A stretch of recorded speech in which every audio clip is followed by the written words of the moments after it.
Voilà, cette période estivale, on est heureux de se retrouver. Certains, comme il a été dit, sont en vacances, d'autres vont partir en vacances. Et puis nous avons aussi les scouts et les petits qui sont aussi en camp.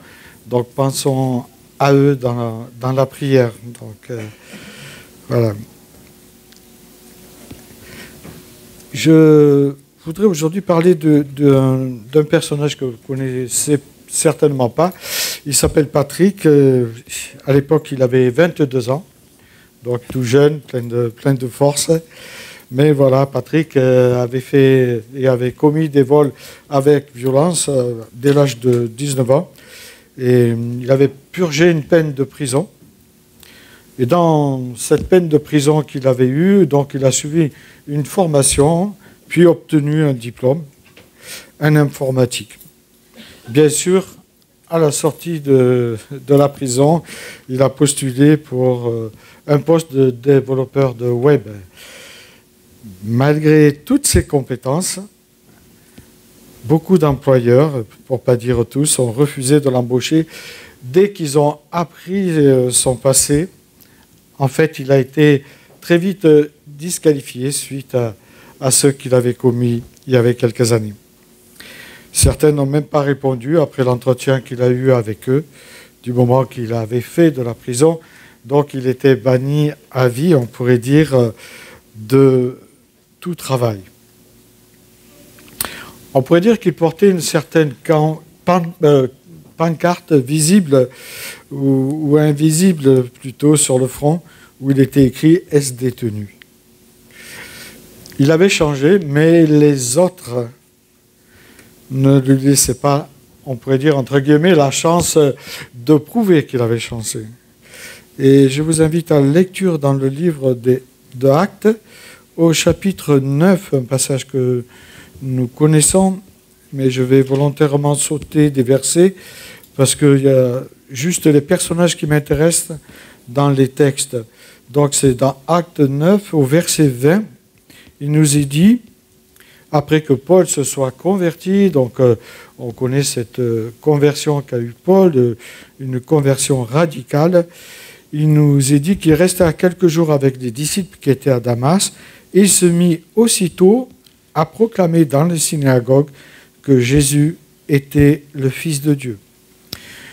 Tous ceux qui l'entendaient étaient très étonnés ou stupéfaits et disaient « N'est-ce pas l'homme qui a persécuté avec violence l'Église à Jérusalem ?» Ceux qui font appel à ce nom-là n'est-il pas venu ici pour arrêter et nous conduire ou les conduire devant les chefs des prêtres? Cependant, Saul se fortifiait de plus en plus et il confondait les Juifs qui habitaient à Damas en démontrant que Jésus était le Messie. Et un peu plus loin, au verset 26, quand il arrive à Jérusalem, suite au complot qu'il y avait eu contre lui, Saul essaya de se joindre aux disciples, mais tous avaient peur de lui. En fait, ils pensaient que c'était une ruse de sa part, car ils ne croyaient pas qu'il était disciple. Alors Barnabas le prit avec lui, le conduisit vers les apôtres et leur raconta comment sur le chemin de Damas, Saul avait vu le Seigneur. Et le Seigneur lui avait parlé et avec quelle assurance il avait prêché au nom de Jésus. Saul allait et venait avec eux dans Jérusalem et s'exprimait avec assurance au nom de Jésus-Christ. Et puis un autre personnage qu'on va retrouver dans l'épître aux Hébreux. Donc pour la parité, j'ai choisi un homme et une femme. Comme ça, je me fais moins d'ennemis. Donc au verset 30 et 31 du chapitre 11, il nous est dit, versets 30 à 31, c'est par la foi que les murailles de Jéricho sont tombées, que le peuple en avait fait le tour pendant 7 jours. C'est par la foi que Rahab, la prostituée, n'est pas morte avec les non-croyants ou les rebelles, parce qu'elle avait accueilli les espions avec bienveillance ou pacifiquement, suivant les versions. Et que dirais-je encore, le temps me manquerait-je pour parler Gédéon, Barak, Samson, Jephthé, David, Samuel et bien d'autres. Et je continue dans Jacques au chapitre 2, verset 24, où Jacques nous parle de la foi qui n'est pas compatible s'il n'y a pas d'œuvre. Il dit, vous voyez, ou vous constatez, que l'homme est déclaré juste sur la base de ses actes, ou à cause de ses actes, et pas seulement de la foi. Rahab, la prostituée, n'a-t-elle pas de la même manière été considérée comme juste sur la base de ses actes lorsqu'elle a accueilli les messagers et les a fait partir par un autre chemin? En effet, de même que le corps sans esprit est mort, de même la foi sans les œuvres est morte, ou sans le souffle. Voilà, je pense que dans ce passage, il y a l'histoire de l'apôtre Paul, mais il y a aussi l'histoire de cette femme Rahab. Et ce matin, j'aimerais bien qu'on s'arrête justement sur la différence qu'il y a entre ces deux personnages bibliques, plus ou moins connus de notre part. Paul, on le connaît, Rahab, peut-être un peu moins, mais surtout les qualificatifs qui leur sont associés. En lisant les textes bibliques, nous prenons connaissance que Saul de Tarse, qui était un persécuteur zélé, c'est ce que nous dit l'Écriture, qui recherchait les chrétiens pour les interner, il était zélé envers eux. Il va rencontrer le Christ sur le chemin de Damas, comme personne ne croyait qu'il pourrait le rencontrer, donc il va être arrêté sur le chemin de Damas. Et tout de suite, sa vie va être bouleversée, au point qu'on ne l'appellera plus Saul, mais on va l'appeler Paul. J'avais un blanc. Il va devenir l'un des plus grands apôtres. Et il va nous laisser des richesses de l'Écriture. Mais on peut se poser la question, pourquoi Dieu lui donne-t-il un nouveau nom à lui et pas à Rahab? Vous n'êtes jamais posé la question? Moi, je me pose des questions peut-être qui sont un peu trop curieuses, mais en tout cas, pourquoi? Pour Paul, on sait que c'est dû, son changement de nom est dû plutôt et reflète sa nouvelle identité en Christ.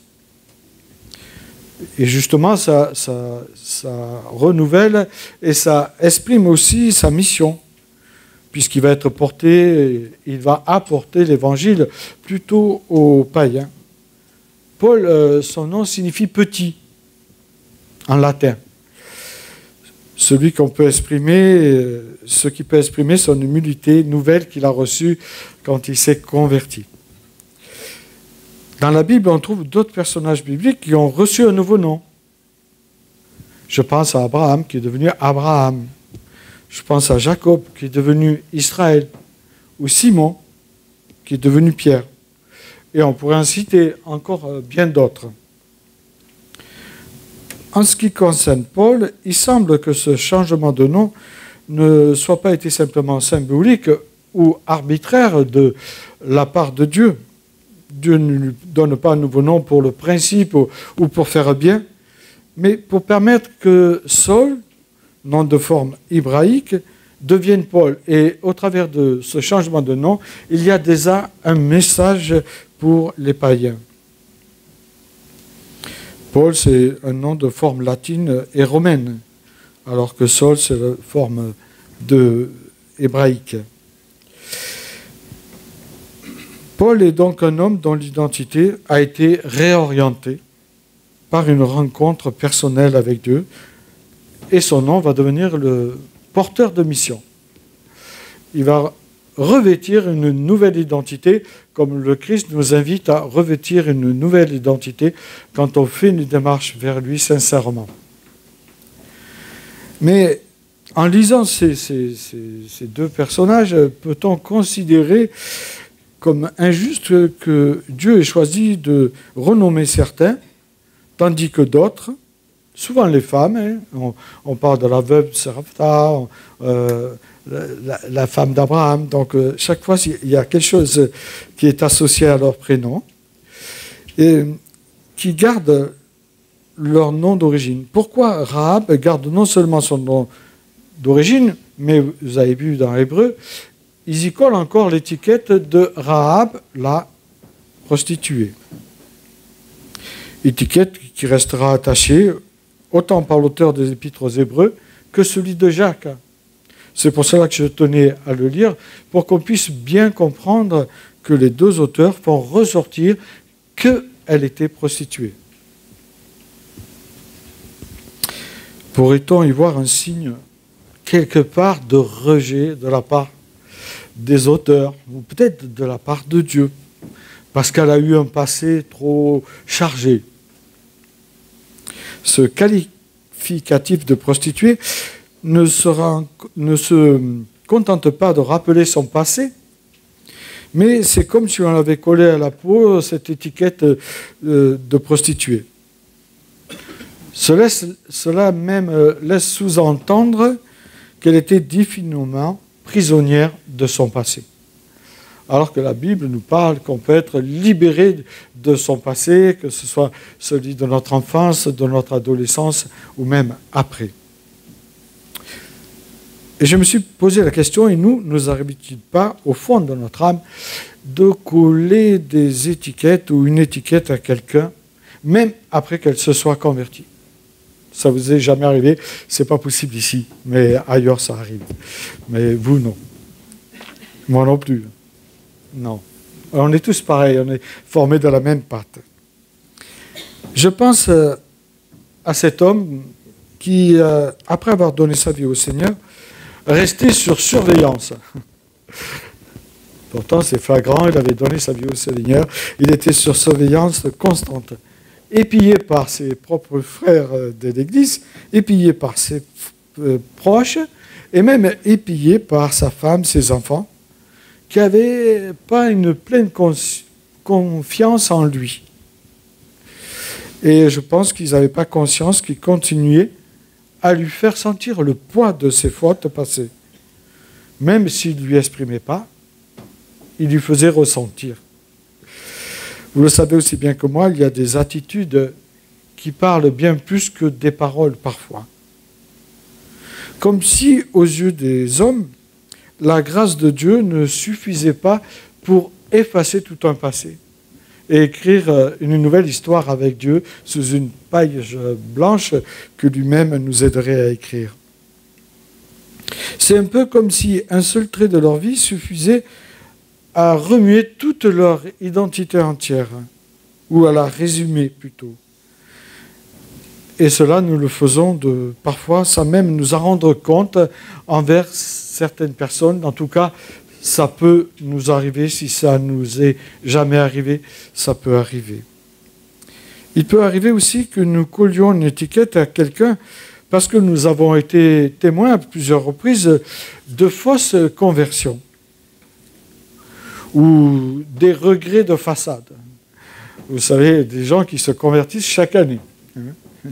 Telle période, je ne sais pas, peut-être que le changement de temps fait cela, mais en tout cas, ils se convertissent et reconvertissent et reconvertissent. Et on finit par douter. Alors, je crois que les gens qui ont été témoins de ces choses-là, au lieu de faire preuve de prudence éclairée et d'une certaine sagesse, ils tombent dans la méfiance et le doute. Vous savez, la méfiance, c'est terrible. Hein. La méfiance, on laisse aucune chance à la personne qui est en face de nous. Et quand on est dans la méfiance, peu à peu, nous en venons à nous souvenir davantage des faux pas ou de la vie passée d'une personne que de la transformation qu'elle a vécue ou qu'elle est en train de vivre. On se souvient plutôt du mal qu'il a fait plutôt que du bien qu'il est en train d'accomplir. Et l'exemple frappant se trouve dans le livre des Actes, au chapitre 9. Même après cette conversion radicale de l'apôtre Paul, les croyants avaient du mal eux-mêmes à croire de la réalité du changement de vie qu'avait Paul. On peut comprendre. Mais quand même, les chrétiens de Jérusalem étaient profondément marqués par ce qu'avait fait Paul. Et on sait qu'il avait interné des chrétiens, il les avait même fait torturer.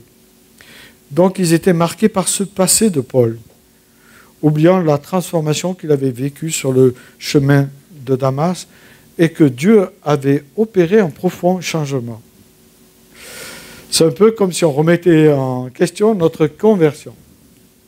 Est-ce qu'on a déjà remis votre conversion en doute? Ne parlez pas. Je suis tout seul ce matin.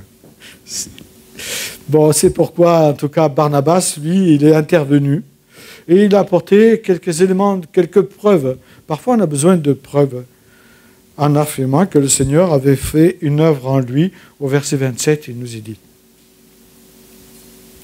Mais au fait, ce que j'ai répondu à la question de pourquoi Rahab avait gardé non seulement son nom d'origine, mais aussi l'étiquette de prostituée. Je ne sais pas si j'ai répondu. Bon, tant pis. Est-il vraiment nécessaire de changer de nom pour devenir une personne nouvelle? Les Mormons vous changent de nom. Hein. Il y a beaucoup de sectes qui vous changent des noms. C'est pas mal ça. Si vous avez envie peut-être d'être appelé, je ne sais pas, d'un autre prénom, mais je pense que c'est eux qui choisissent. En fait, ils choisissent tout. Voilà pour dire. Est-ce que vous savez changer de nom, vous, à la conversion?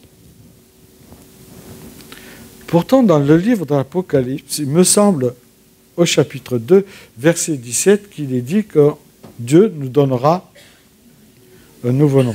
Ah, c'est plus rien à comprendre ce matin. Hein. Là, je me perds. Hein. Mais en lisant la généalogie de Jésus, c'est assez intéressant, même si c'est un peu, des fois un peu gonflant de lire des généalogies. Celle de Jésus est assez intéressante. Et il y a des remarques qui sont sublimes dans cette généalogie. Dans Matthieu, au chapitre 1er, au verset 5, il nous est dit « Aram eut pour fils Aminadab, Aminadab eut Nachon, Nachon eut Salomon, Salomon eut Boz de Rahab. » Tiens, elle est là. Boz eut Obed de Ruth, Obed eut pour fils Isaïe, Isaïe eut David. C'est bizarre. Il est dit Rahab. Ah, il y a des partis pris des fois chez les chrétiens, hein. Je ne sais pas. On remarque qu'il ne la qualifie pas de prostituée ici. Contrairement à Josué, ou Hébreu, ou Jacques. Il mentionne des femmes, Matthieu, des femmes peu conventionnelles. Tamar. Tamar, ce n'est pas terrible. Hein. Avec son beau-père, bon, j'en dis pas plus, vous le direz. Bathsheba, bon, c'est pas terrible non plus. Hein. C'est toujours dans la généalogie de Jésus. Ruth, hein, qui n'était pas une juive, hein, et puis Rahab. Moi, je pense que l'auteur met plutôt en avant la grâce de Dieu. La grâce de Dieu est jamais assez mise en avant, et Matthieu la fait ressortir au travers de cette généalogie.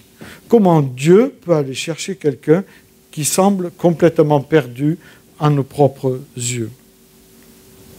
Dieu agit même à travers des personnes qu'on pourrait dire que nous, on marginalise, parce qu'on a une façon de voir et de croire. Des personnes qui pourraient être étrangères ou qui ont été liées à des scandales. Mais je dirais que Matthieu ne mentionne pas le péché. Pourquoi ? Sans doute parce qu'il veut montrer que ne sont pas leurs fautes qui les définissent, mais le rôle qu'elles ont eu dans l'histoire de Dieu. Parce qu'elles ont eu un rôle, elles ont permis la naissance d'un sauveur. Et de cette héroïne sera issu aussi de Rahab 8 prophètes. Donc c'est pas mal quand même. Dieu a le sens de l'humour. Sans doute parce qu'il veut montrer que ne sont pas leurs fautes ou nos fautes qui vont définir notre identité nouvelle en Christ. Dieu est un Dieu miséricordieux. La miséricorde divine nous dépasse. Elle nous dépasse parce que nous sommes limités. Quand une personne se tourne vers Dieu, eh bien, nous devrons l'accueillir comme le fait le ciel. Qu'est-ce qui se passe au ciel? Luc nous dit au chapitre 15, verset 7, quand il y a un seul pécheur qui se repent, il y a plus de joie au ciel que pour 99. Merci de m'aider. Le fait que Rahab soit appelée la prostituée par les auteurs, que ce soit Jacques ou l'auteur de l'Épître aux Hébreux, ce n'est pas destiné à la dénigrer, loin de là. Je vous ai amené un peu sur un terrain glissant. Mais plutôt, ils veulent souligner la puissance, eux aussi, de la grâce divine. C'est une étrangère, Rahab, pécheresse, selon les normes israélites, mais elle est malgré tout, et elle a été intégrée au peuple de Dieu. Il ne faut pas l'oublier. Cela montre que Dieu ne regarde pas à notre passé. Et j'espère que nous ne regardons pas au passé de notre frère, de notre sœur, que nous n'avons pas ce regard. Tiens, ce regard. Il y a une diapo à mettre, s'il te plaît.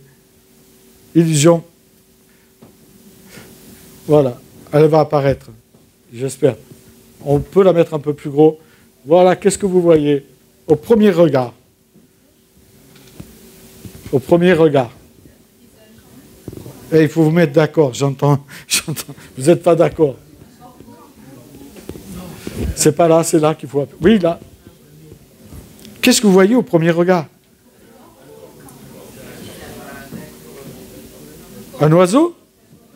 Moi, je vois un personnage. Il faut savoir, premier. Bon. Mais c'est un peu comme ça.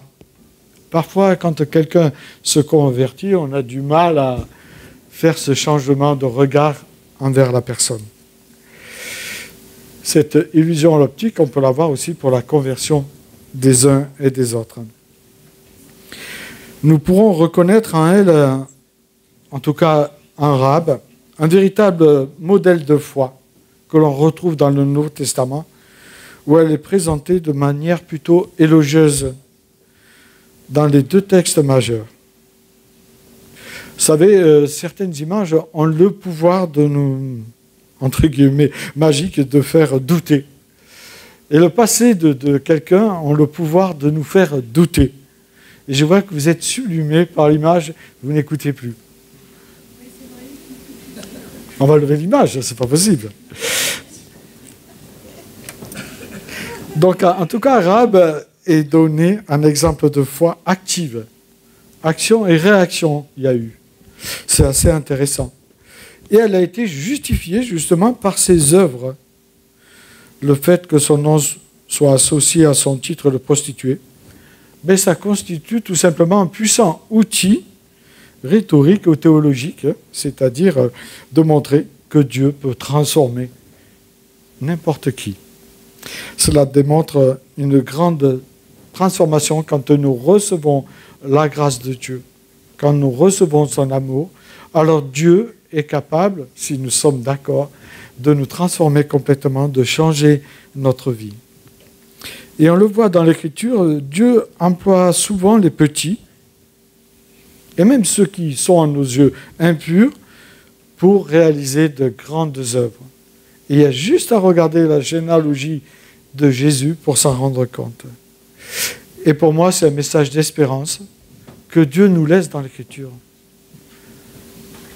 Aucune personne n'est trop loin du Seigneur pour s'approcher de lui un jour.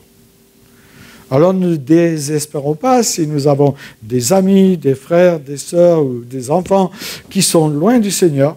Continuons de prier et le Seigneur fera son œuvre. Et peut-être que vous serez surpris ou peut-être que vous ne verrez pas. Des fois, on ne voit pas les choses. Des fois, on ne voit pas les choses. Je me souviens d'une grand-mère, je regarde là, d'une grand-mère qui priait depuis 65 ans pour son mari, pour qu'il se convertisse. Ah, le gars, un dur, un espagnol, en vrai. Impossible. Et puis, elle est décédée. Et 6 mois après, il s'est converti. Ah, elle n'a pas vu. Mais le Seigneur, lui, il avait son plan. Peut-être qu'elle était un peu trop... Bon, je dis rien. Des fois, on veut persuader les gens, alors que c'est le Saint-Esprit qui convainc de péché, de justice et de jugement. Ce n'est pas nous. Nous avons juste à semer avec délicatesse. Pas au bazooka. Il y en a qui tirent au bazooka, des fois ça fait peur. Je pense que des fois, le Seigneur est bon, parce que même au travers d'eux, il arrive à faire une œuvre. Waouh! Moi, j'ai entendu des trucs, c'est pas mal, quoi.